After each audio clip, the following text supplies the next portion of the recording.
My favorite comics from the first week of June. First up, we've got Captain Marvel number 38. Now, I am loving this run of Captain Marvel. It is building out her world, it's building up a lot of supporting characters, and this issue is no exception. This issue features Binary. Now, Binary is a fairly new character, but I love a good fish out of water character, especially in the world of Captain Marvel, because she's so powerful. She's so cosmic. I think building out her support network is giving us a better eye line into Carol Danvers herself, and this run, again, is endearing me to her more than most. Next up, we've got Carnage number 3. This is one of my biggest surprises of the year, this book, because when Carnage was written well, I think he's kind of Marvel's answer to Joker. He's chaos to Spider-Man's responsibility. He's pure madness to Spider-Man's very controlled sense of self, and I love that when done well, but often Carnage isn't written well. This book, this mini, is one of the best Carnage tales. It's got Cletus as kind of a voice in this cop's head. It explores the symbiote, it explores the madness, and it's a genuinely terrifying look at murder, at mayhem, at all those things that make Carnage tick, but it feels like he's the villain he's supposed to be. It's not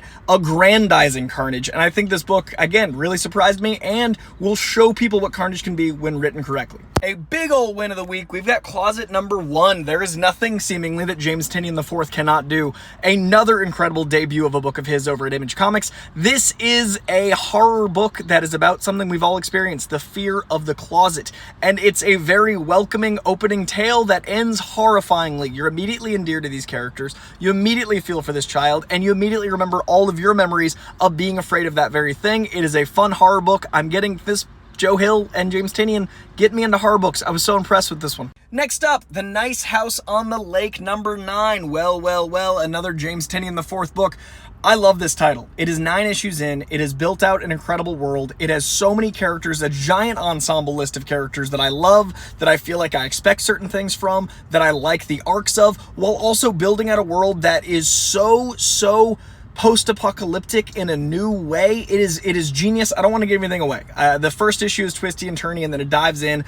The world that's been painted, the art, the texture of this book is like nothing else. And again, I'm not usually a horror book guy, but this one just gets under your skin and nests and lives there month to month to month and grows this thing out. I think it's a 12-issue maxi series.